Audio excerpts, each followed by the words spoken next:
All right, we have done all of our dry brushing, washing, secondary dry brush, and now we're going to start on the details. I'm going to use, both of these are black. I just use the Model Air a little bit just to thin it down some. I could thin it with a little bit of flow improver or distilled water. I don't like to use plain water because it does tend to kind of make the Vallejos beat up a little bit. For some reason, they don't like just plain water. I'm going to add 1 drop of flow improver just because I just love it. It seems to make it paint on a little better, not as thick. I mean, I do want a full-on black coat, but it just, I don't know, helps it paint on better. And I think we're going to, let's just go ahead and start with the rings on the barrel.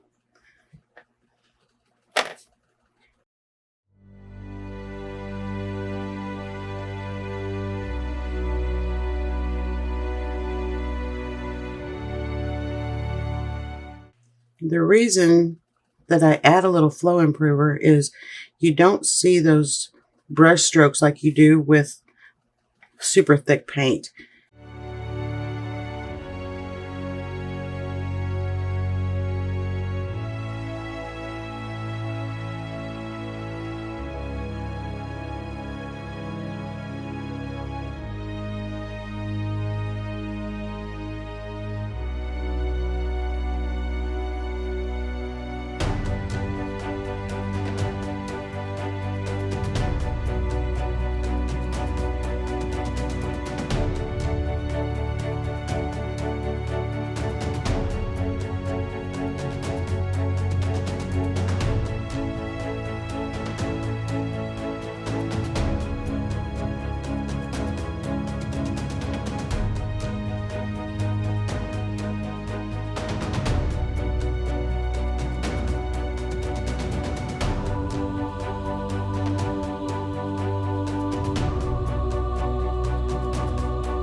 And there's our first coat of black on that. This will be weathered because it's not going to be a perfectly black band on this barrel if it's sitting out in the weather. Okay, let's add.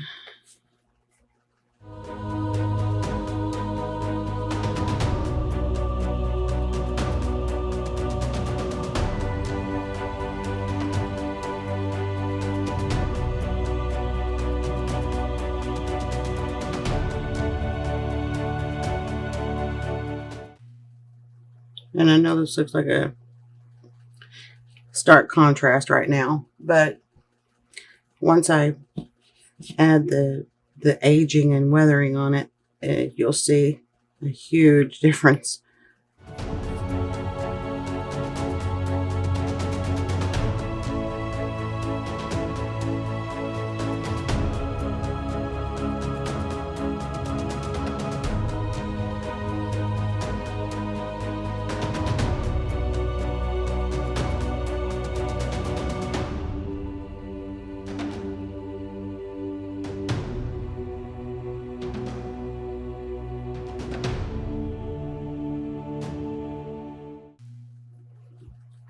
Go ahead and get the door done.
Okay.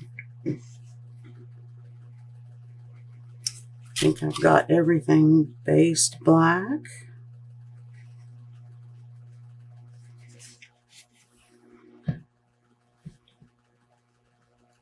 We're going to go inside that chimney.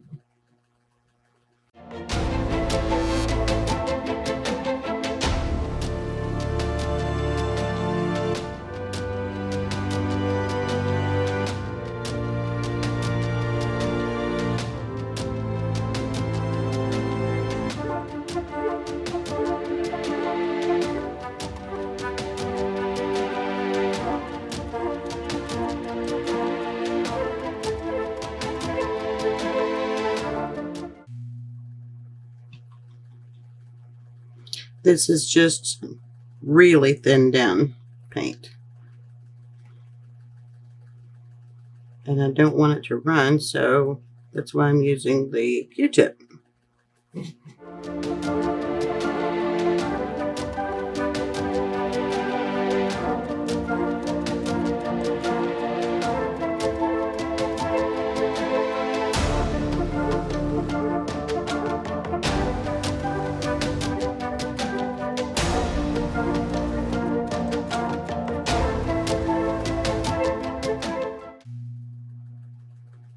And it gives a really good effect of, like, you know, there's been smoke coming out of that chimney and has darkened that stone in that area.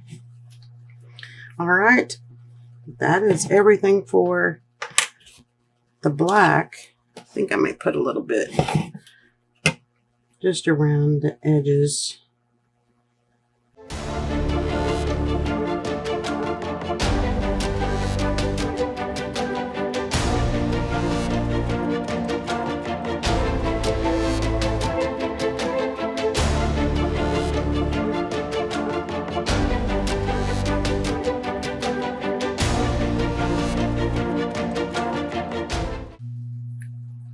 Okay, I'm going to take a pause here and clean up my palette. Okay, we're going to work on our barrel a little bit. I want to add just a little bit of silver. Just like as if the paint had been knocked off. Not much silver at all. This is, you could even skip this part. I'm going to go with Game Color Gunmetal. How about we get that to focus? And just plain silver. Not sure why that's not focusing for me. Got to be some setting that I'm not doing right on my camera.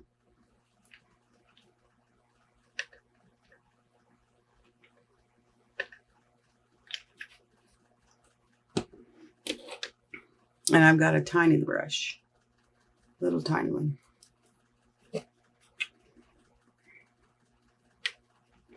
And it's almost like a dry brushing because I have no paint.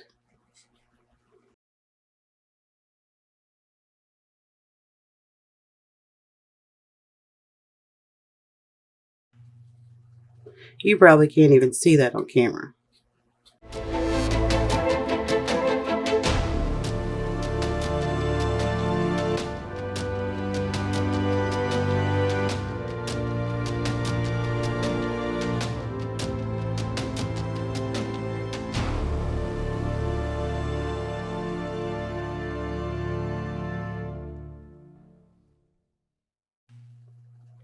Once I put the lighter silver on, you should be able to see.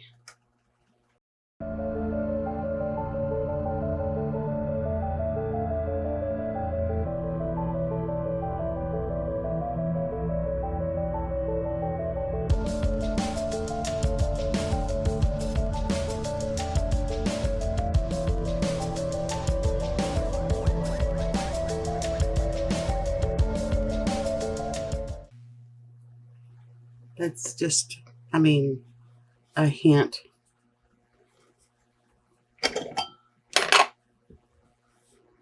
Now we'll go with just a little bit of highlight on that.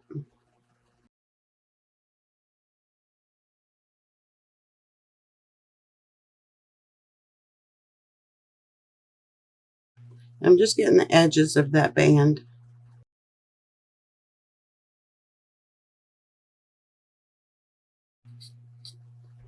We're just adding just a little detail. You don't have to do this. I tend to go a little overboard with the details.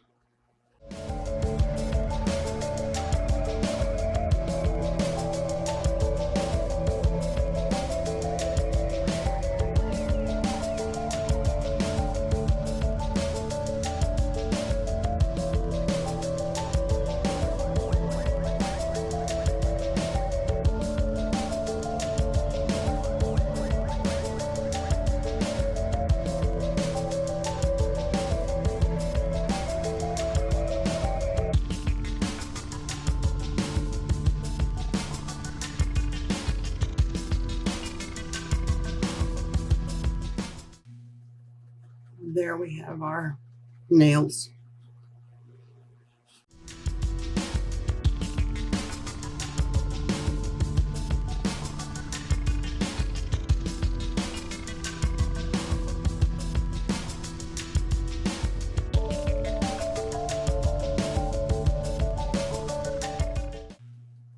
I don't think these on the windows are nails. I have like a vision of them being like spikes, I guess. Because, you know, you would have smaller nails, I would think, holding your windows in your house.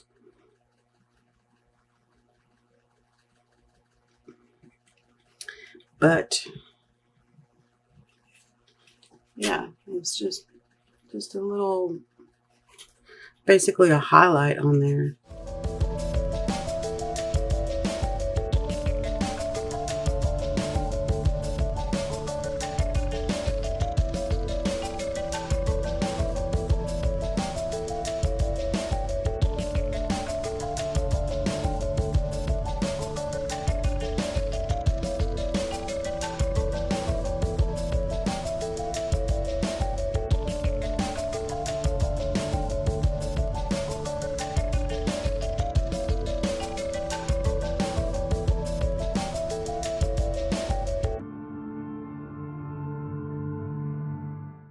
Okay,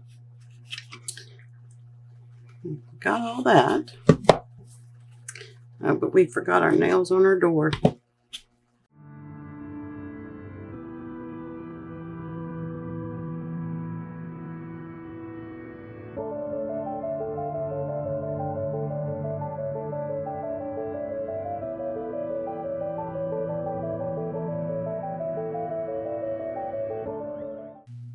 Okay, now we're good. Now let's put a little bit more right there. Now we can clean our brush. We, as if you and I are painting together. I wish I had some help. Now we're going to add a little rust effect, and my favorite things to get really good rust: Rhinox hide and riser rust. Rhinox hide is your base, and then the riser rust over top of that gives an absolutely amazing rust effect. And I think I'm only going to do that on the barrel. Maybe a little bit on these nails on the roof. Yeah. So let me get that little brush.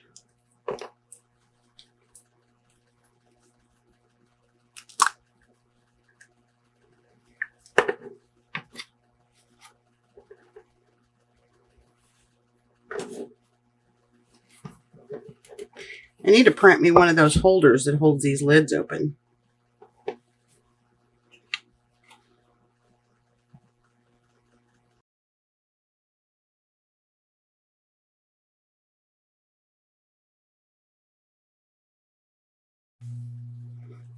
Once again, out of your view.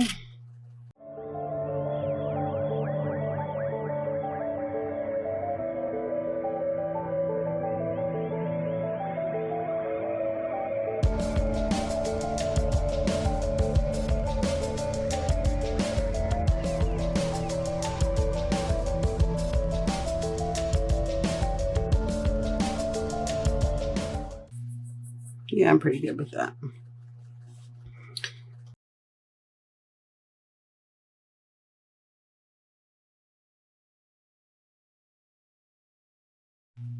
Then we got to make it look like some of that rust has run down the barrel. And of course, some of these are got a little rust on them.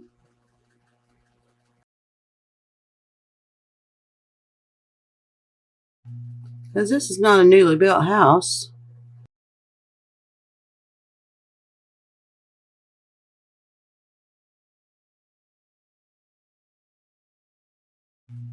And I know I just put silver, but I want that undertone. I want that, oh hey, it's a nail, and it's a rusty nail.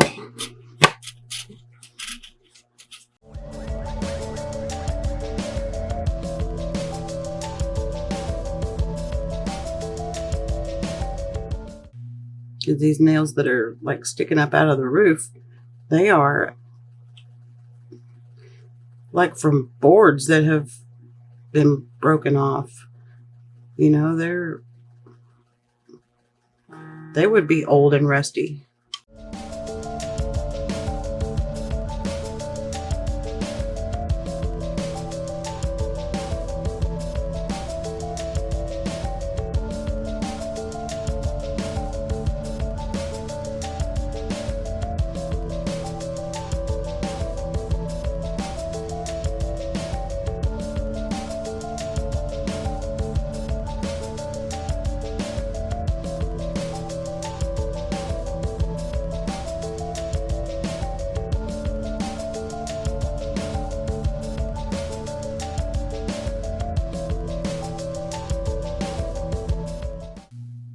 More rusty roof nails.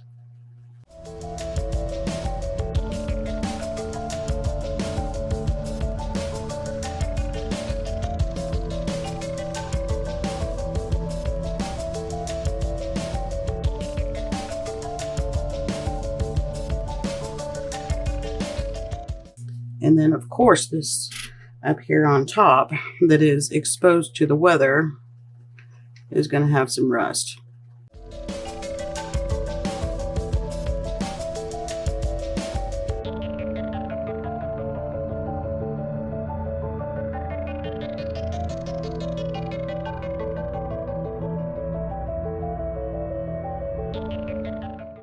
Okay, let that dry.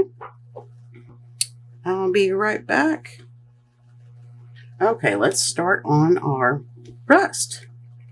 This is really thick. It's a dry brush that goes over the Rhinox hide to give you an amazing rust effect.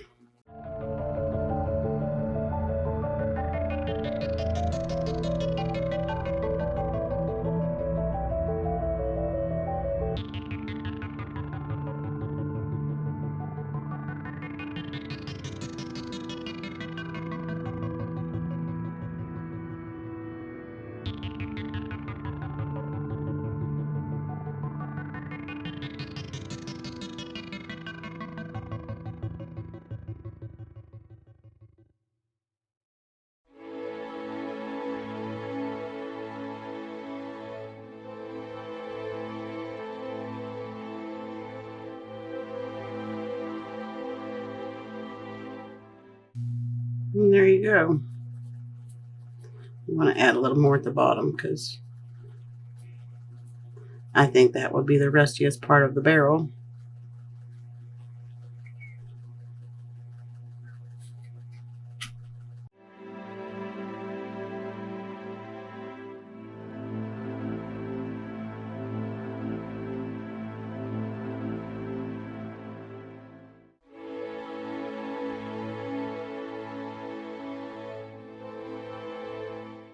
We just hit our nails.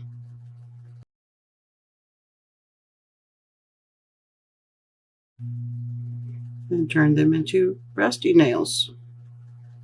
Just like that.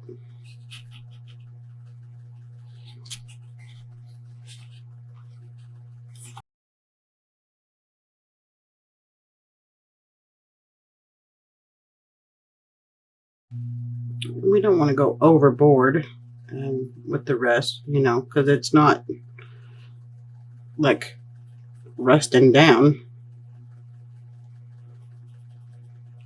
But the weather is going to cause the metal to rust, obviously.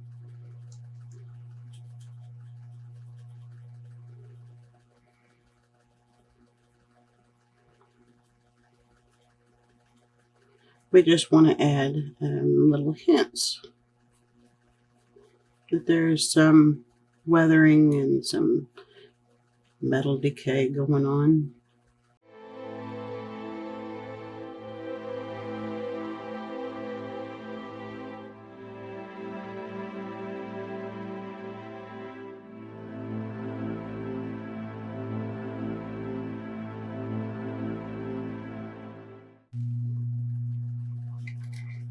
And we have our little rusty nails.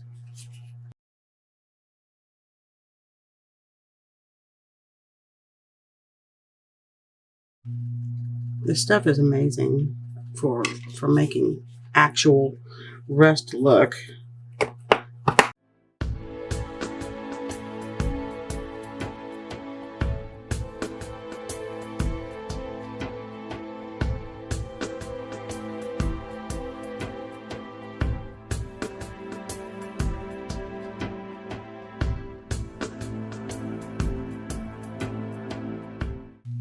And I'm trying to go bottom to top because rust is going to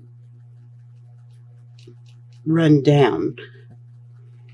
There will be some that goes like around the nail. If you look at wood that has rusty nails in it, you'll see that the rust does seep around into the wood, but for the most part, it runs down.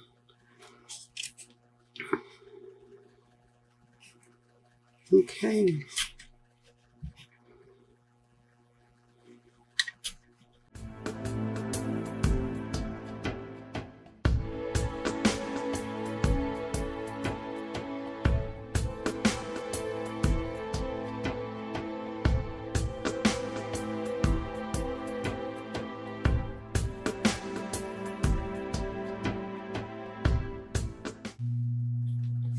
And there you can see.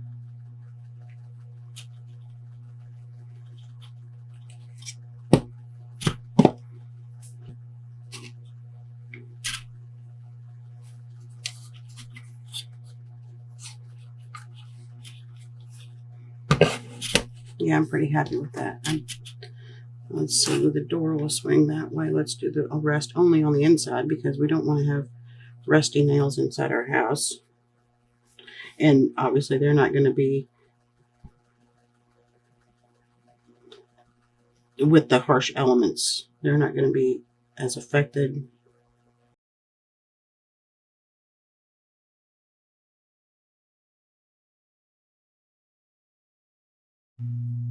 And there's that.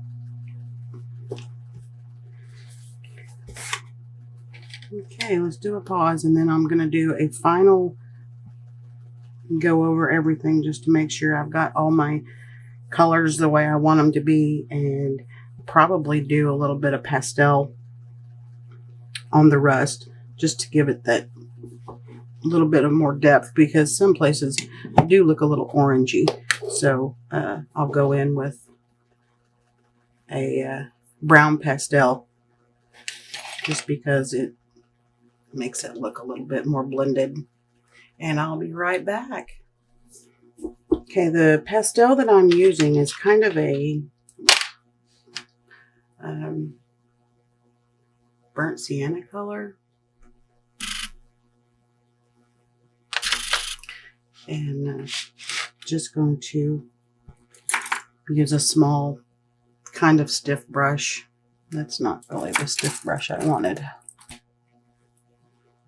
Yeah. Very coarse. Probably a cheap brush from a pack of 25 for $3 or something. But I do like a stiff brush for when I'm doing pastels because it gets it in there.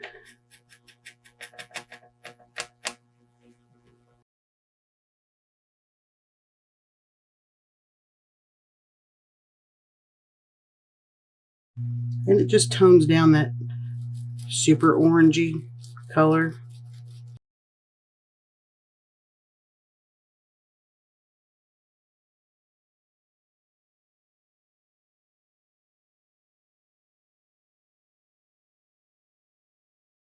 Still trying to decide what I'm going to do with this pipe. I don't know if I want to make that copper.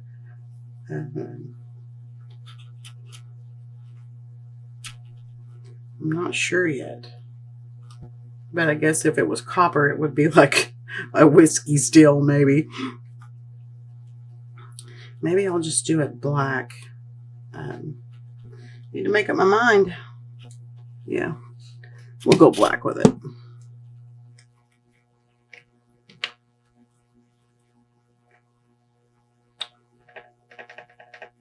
I'm not even really sure what that is. I don't know if it... I guess it would probably feed water to the house.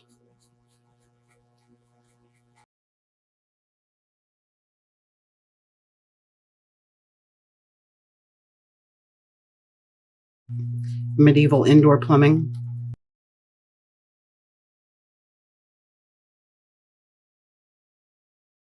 I mean, it's obviously not going to be like galvanized or whatever pipes are made out of.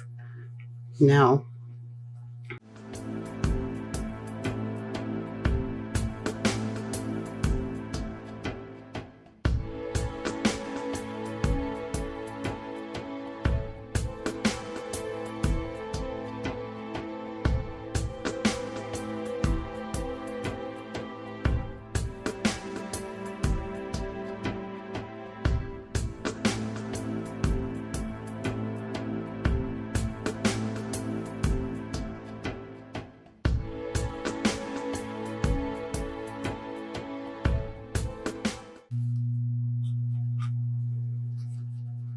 Okay, and then I'm going to go a little silver, just like we did on the barrel.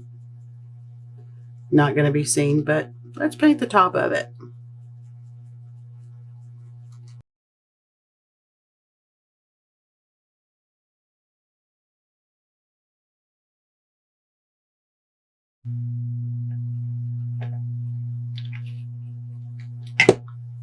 I'm not even going to bother rinsing my brush.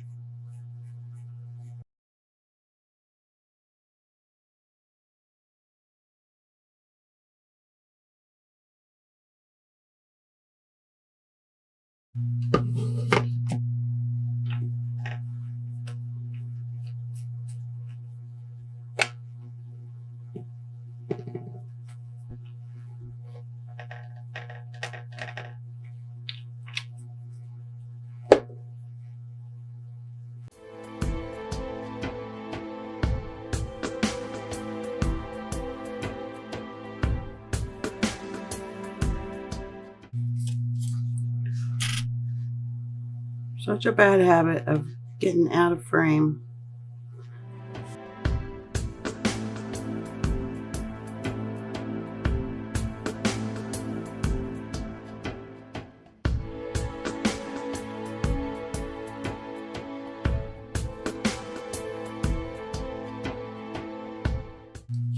And there's that.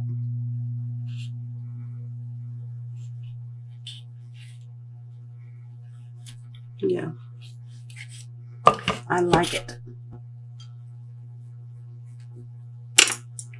Let's go with a little more.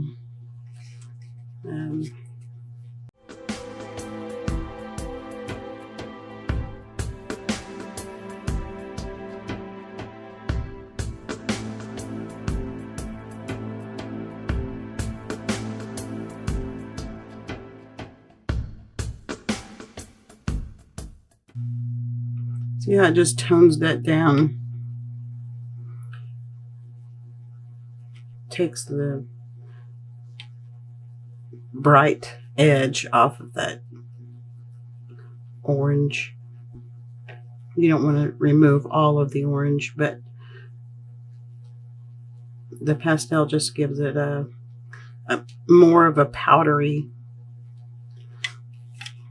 look, like dried rust.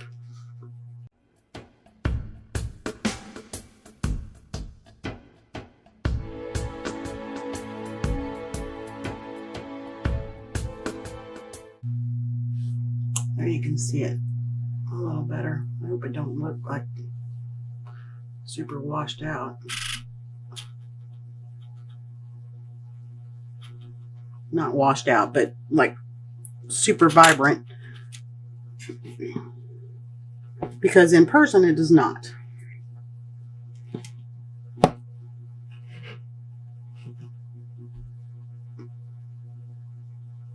I think I'm going to call this house done. Go back to work on the terrain.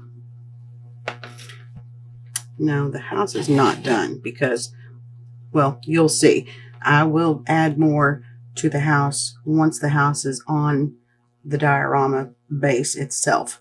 And yeah, you'll see. I am going to paint this brown just because it's part of the grounds of the house. It's not going to be able to, I can't talk, blah, blah, blah. It's the grounds of the house. So obviously it needs to match the grounds that I'm going to do larger around the house. So that will be painted same color as the dirt around the house, or the dirt for the path. But this will all change. But it's there and I can't remove it. So this will not look like this. All right, I'm going to take a break. It is lunchtime and I'll be back shortly with the base on here and we'll get started on that.